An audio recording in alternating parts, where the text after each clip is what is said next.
Assalamualaikum warahmatullahi wabarakatuh. Alhamdulillahi wa kafa, wassalatu wassalamu ala rasulil mustafa sayyidina wa habibina wa qurratu a'yunina sayyidina Muhammadin. Allahumma salli wa sallim wa barik alaihi.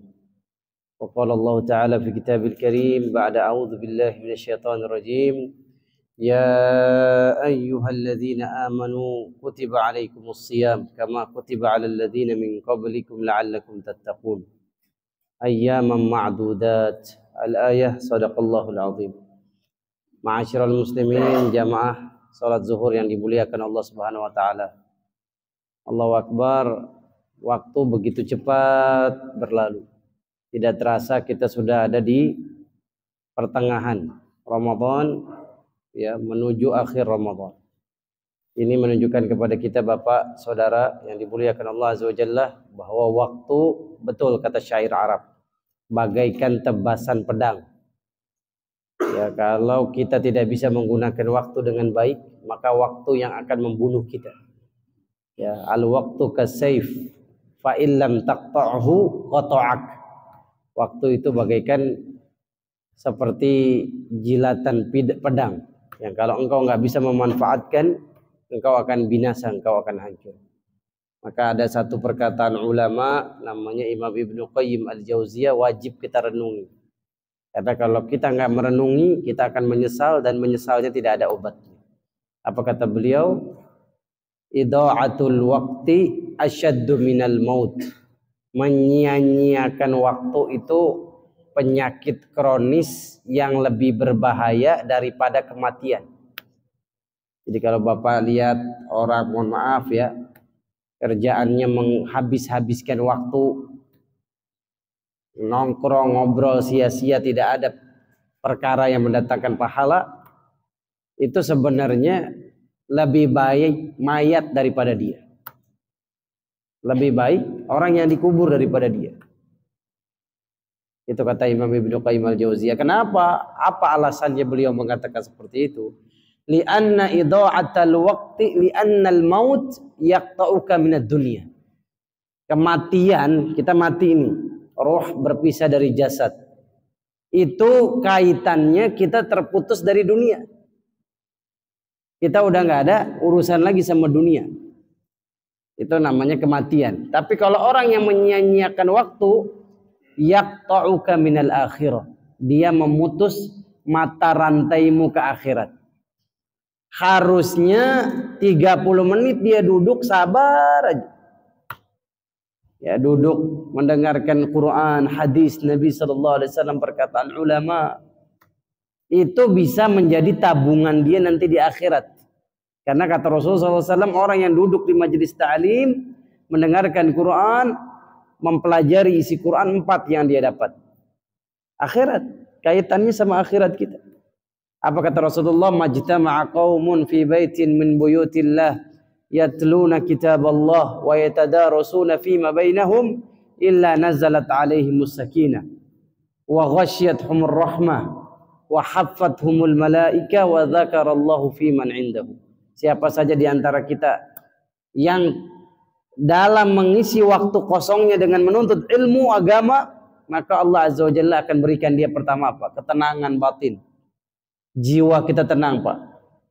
Jadi kalau punya banyak masalah, gak usah datang ke tempat kelabing. Banyak masalahnya tambah nih. Duitnya habis. Nauzubillahi min dzalik. Tapi kalau punya masalah, Allah, Rasulullah ngasih solusinya. Apa itu? Majelis ta'lim. Kenapa? Disinilah sumber ketenangan batin.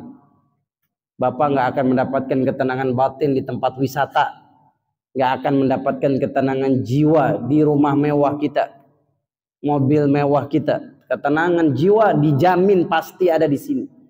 Majelis yang di dalamnya ilmu disampaikan. Nggak sampai ada orang yang menggunakan narkoba ketika punya trouble, punya masalah. Ketika ditanya kenapa pakai narkoba, oh saya pengen lepas dari masalah. Apa yang terjadi? Ujung-ujungnya OD, overdosis. Banyak saya temukan, ya, teman-teman seusia, ya, yang dulu tetangga, teman kecil, pakai narkoba, 5 tahun kemudian meninggal. Walaupun sudah taubat karena zat kimianya menyatu dalam darah. Makanya kita yang dapat informasi ini Pak, alangkah bahagianya. Gak usah jauh-jauh, gak usah keluar fulus. Banyak kalau pengen dapat ketenangan. Karena as-sakinah adanya di sini. Majelis ta'lim, majelis ilmu. Dan pemilik ketenangan hanya Allah Subhanahu wa taala. Jadi bos kita nggak bisa ngasih ketenangan. Istri kita nggak bisa ngasih ketenangan. Orang tua kita nggak bisa kasih ketenangan. Karena pemilik ketenangan siapa? Allah Subhanahu wa taala. Allah berfirman, "Huwallazi anzala as-sakinata fi qulubil mu'minin liyazdadu imanan ma'a imanihim." Hanya Allah yang menurunkan ketenangan di hati orang beriman. Makin dia mantap imannya kepada Allah, makin tambah bahagia. Makin dekat lagi sama Allah, makin bahagia. Ya, jadi inilah Bapak sudah tepat datang ke sumber bahagia, sumber ketenangan. Solusi semua masalah hidup adanya di sini, majelis ta'lim. Lagi galau, lagi gelisah, lagi ruwet, mumet, ini datang ke sini. Dengerin Quran dibaca, hadis dibaca, pelajari isinya. Itu jaminan dari Nabi Muhammad sallallahu alaihi wasallam. Yang kedua apa? Ghasyiyatuhumur rahmah. Allah akan meliputi dia dengan rahmat, kasih sayang Allah. Subhanallah. Orang kalau sudah disayang Allah Pak, dicintai Allah, apapun hajat dia pasti dikabulkan oleh Allah Azza wa Jalla. Istrinya tadinya bawel, dia nggak betah di rumah. Dia hadir majelis ta'lim nih. Allah liputi dia dengan rahmatnya, tiba-tiba istrinya dapat hidayah. Jadi istri yang taat, istri yang nurut, patuh. Begitulah rahmat Allah. Allah hadirkan di majelis ta'lim, majelis ini. Kemudian yang ketiga, haffathumul malaikah. Allah lagi mengutus para malaikat untuk menjaga kita. Nah, ini jangan disepelein. Kita dalam menjalani kehidupan ini kita nggak tahu apa keburukan yang akan menimpa kita. Na'udzubillah. Ya, ada orang ya Pak nyebrang bisa ketabrak. Takdir Allah kita nggak tahu apa. Demi Allah kita nggak tahu takdir Allah. Makanya lagi bisnis tiba-tiba orang niat nipu kita, habis tuh harta dalam hitungan detik banyak. Ya. Maka di antara yang bisa menjaga kita dari segala keburukan apa? Penjagaan malaikat. Haffathumul malaikah. Allah jaga. Nyebrang, mobil ngebut. Saya punya sahabat ridwanullah radhiyallahu anhu, Allah meridhai beliau, lagi nyebrang tabrakan meninggal di tempat. Ya. Tapi kita berharap insyaallah husnul khotimah. Namun kita boleh punya asbab, akhdhul asbab untuk menjauhkan kita dari segala bahaya, menjadikan sebab untuk menjauhkan kita dari bahaya. Di antaranya apa? Hadir majelis ilmu, Pak.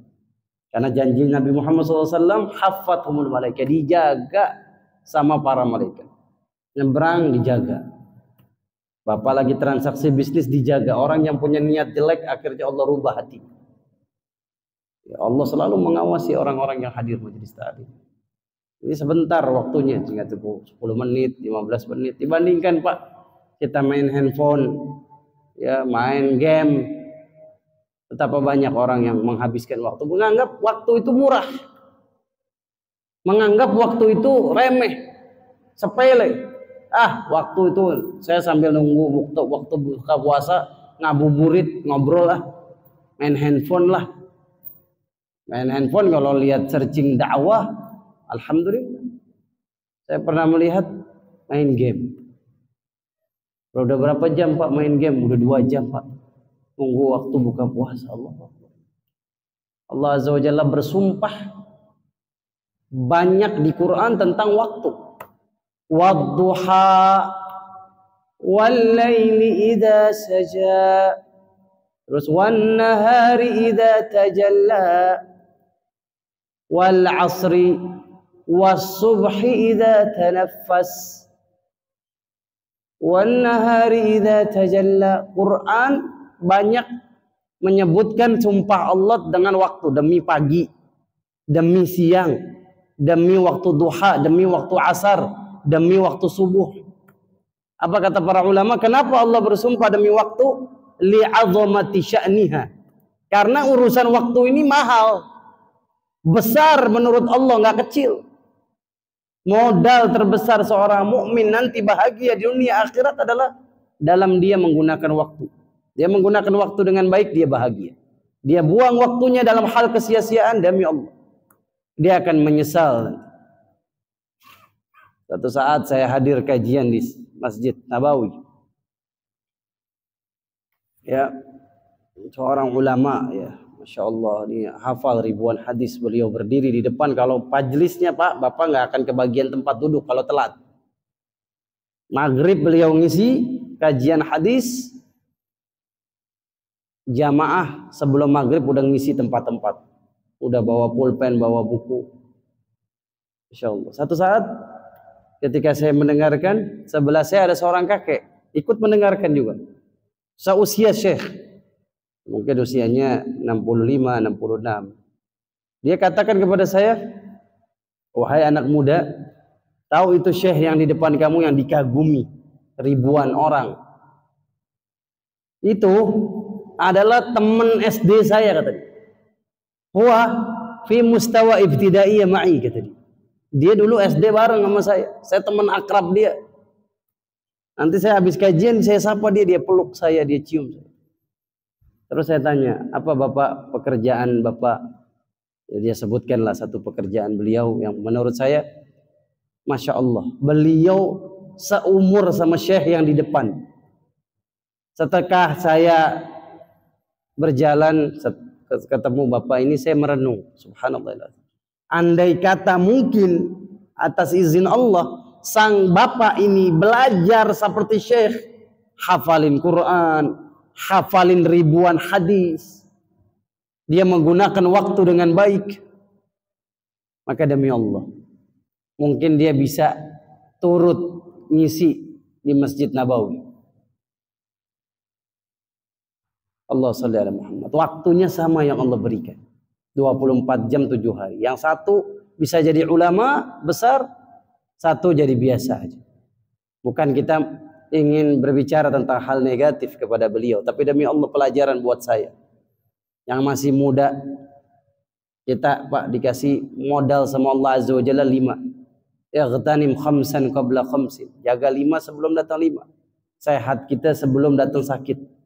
Kalau udah sakit Pak, tangan gak bisa bergerak untuk nulis hadis, nulis Quran, kita masuk di ruangan ICU pakai ventilator, itu ya tamannaun, mereka berharap, ya Allah sehatkan saya dulu punya kesempatan ikut majelis ilmu, hadirkan saya lagi di kesempatan itu ya Allah. Kesempatan begitu berharga, begitu mahal. Makanya yang diminta penghuni kubur ketika datang hadir lagi ketika dikubur, diizinkan Allah berdoa. Apa doa penghuni kubur? Agar bisa hidup di dunia, agar menambah amal soleh. Allah berfirman dalam Quran surat Al-Mu'minun ayat 99 ayat 100, hatta idza jaa ahadahumul maut qala rabbirji'uni la'alli a'malu salihan fima taraktu kalla innaha hiya kalimatun huwa qailuha wa min waraihim barzahun ila yaumi yub'atsun. Kalau sudah datang kematian baru sadar tentang makna waktu yang begitu berharga, begitu mahal. Ya Allah, balikin lagi saya ke dunia barang sesaat.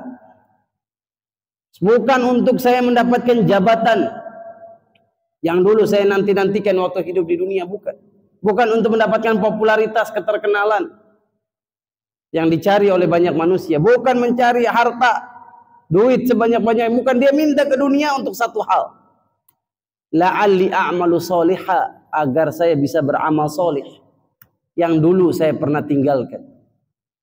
Dulu saya lebih baik nobar dibandingkan hadir majelis ta'lim. Waktu saya habis, ya Allah.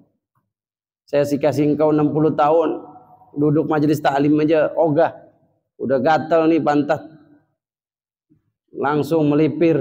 Ya Allah, seandainya engkau kasih kesempatan lagi, kata penghuni kubur, saya mau duduk di majelis ilmu, mau 1 jam 2 jam. Kenapa? rahmatmu ada di situ, kasih sayangmu ada di situ, penjagaan malaikatmu ada di situ ya Allah. Ya Bapak Saudara yang dimuliakan Allah, mudah-mudahan kajian ini menyadarkan saya, Bapak-bapak semua yang dimuliakan Allah, bahwa orang menyia-nyiakan waktu lebih kronis daripada kematian, karena memutus mata rantai kita sama akhirat.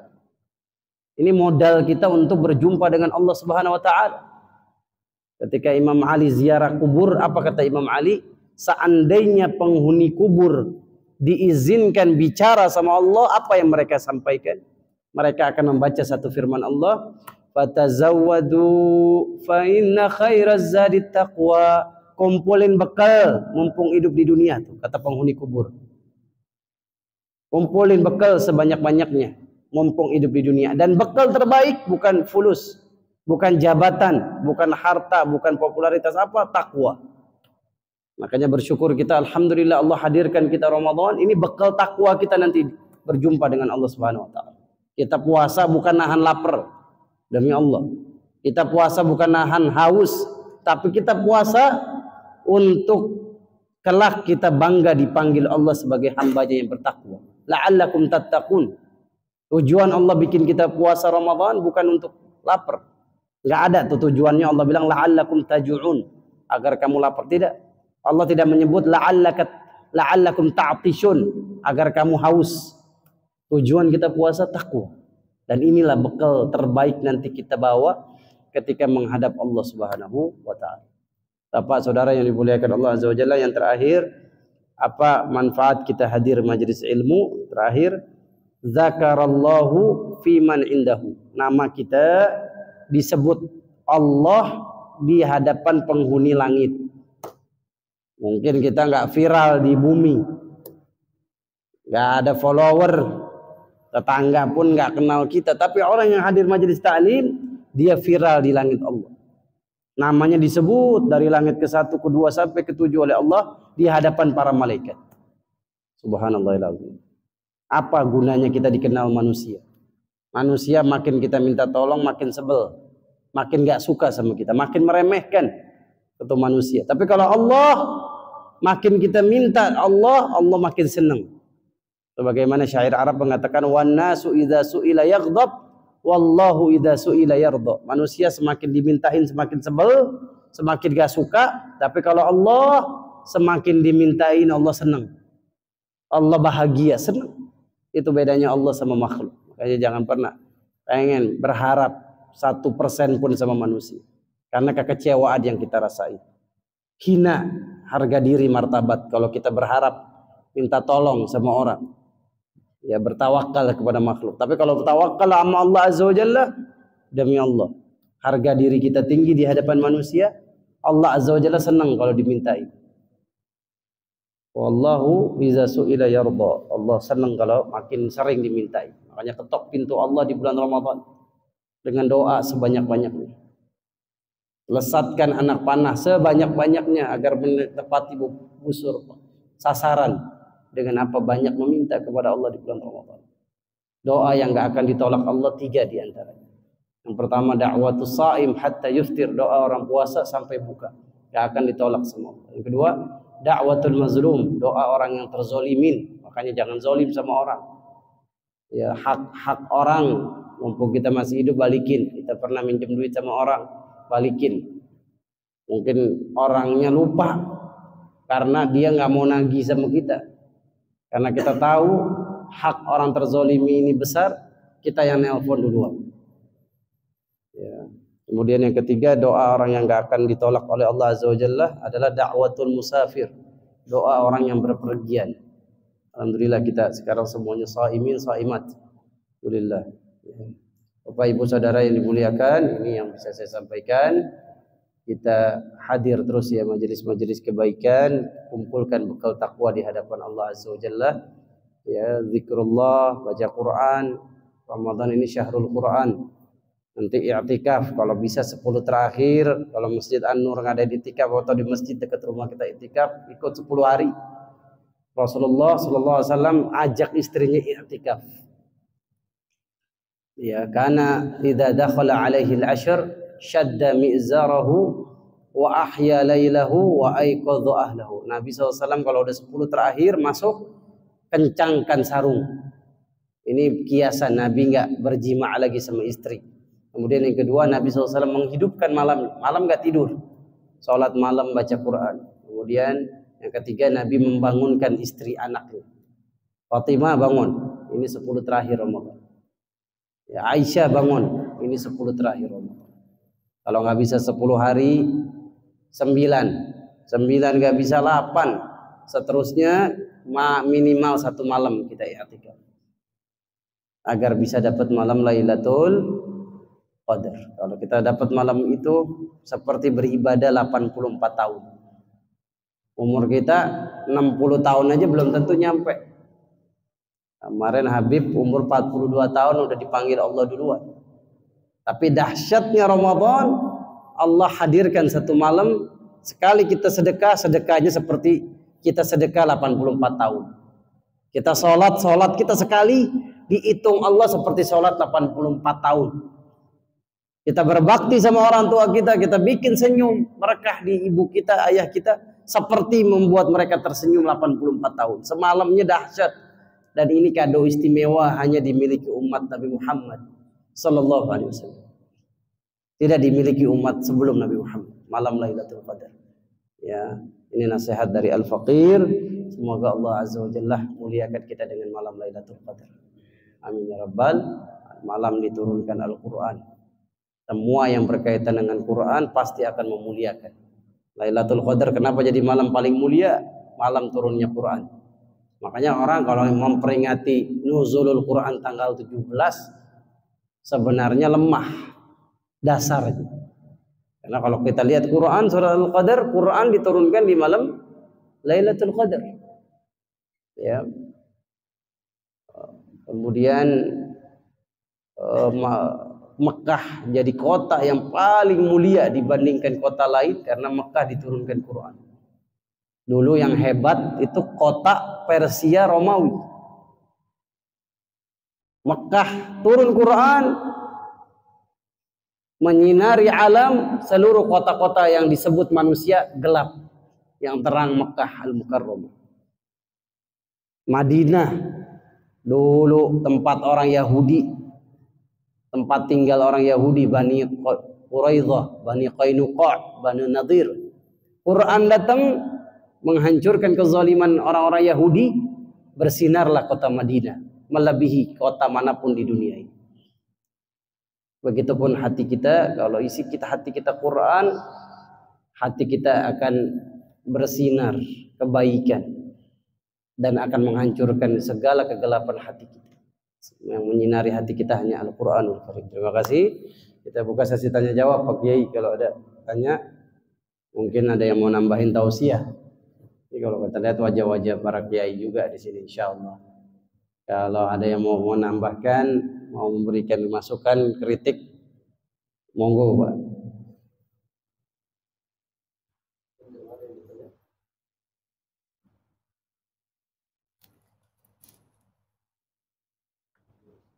Ya, kita tutup doa. Bismillahirrahmanirrahim. Jangan lupa doakan saudara-saudara kita di Gaza, di Palestina yang makin hari makin mencekam, makin kesulitan. Ya, mereka harus makan dari rumput-rumputan.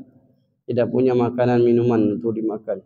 Kita alhamdulillah buka puasa bisa pakai kolak, bisa buka puasa pakai kolang-kaling. Saudara kita di Gaza harus nyari makanan di reruntuhan bangunan.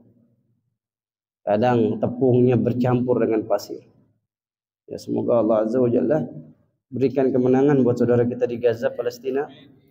Allah menangkan saudara-saudara kita. Allah muliakan mereka dengan jihad fi sabilillah, dan kita insyaallah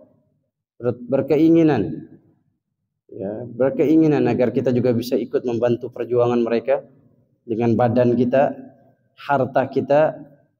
Ya, kalau saat ini kita hanya bisa mengirimkan doa untuk mereka, tapi satu saat demi Allah, saya berharap kepada Allah Azza wa Jalla berada di dalam barisan orang-orang yang mati syahid seperti mereka. Kita berdoa kepada Allah Azza wa Jalla agar mereka yang wafat diberikan predikat syahid di hadapan Allah, ya, diberikan syahid di hadapan Allah Azza wa Jalla. Dan juga kita berharap kepada Allah Azza wa Jalla, Allah izinkan kita sholat di Masjidil Aqsa dalam keadaan merdeka, bukan seperti sekarang yang mana kita datang ke Aqsa dalam keadaan tertunduk karena visanya visa Israel. Bayar visa ke Israel menguatkan devisa negara Israel. Orang yang ke Aqsa hari ini Bapak, dia foto, alhamdulillah udah ke Aqsa. Itu kebodohan. Kenapa? Anda foto dalam keadaan terjajah, bukan kebanggaan. Anda membayar visa untuk Israel yang membuat APBN mereka tambah besar, sehingga mereka produksi senjata massal untuk membunuhi saudara-saudara kita di Palestina, di Gaza. Allah Subhanahu wa taala menangkan saudara kita di Gaza. Allahumma ansur ikhwanana al-muslimin al-mazlumin fi Gaza. Allahumma ansur ikhwanana al-mazlumin fi Palestin. Allahumma ij'al nusalli fi Masjidil Aqsa muharririn ya rabbal alamin. Ya Allah, menangkan saudara kami di Gaza, berikan kekuatan kepada mereka, kesabaran kepada mereka. Ya Allah ya Rahman, izinkan kami yang hadir hari ini untuk bisa sholat di Masjidil Aqsa dalam keadaan merdeka. Dalam keadaan merdeka ya Allah. Rabbana atina fid dunya hasanah wa fil akhirati hasanah wa qina adzabannar. Walhamdulillahi rabbil alamin. Assalamualaikum warahmatullahi wabarakatuh.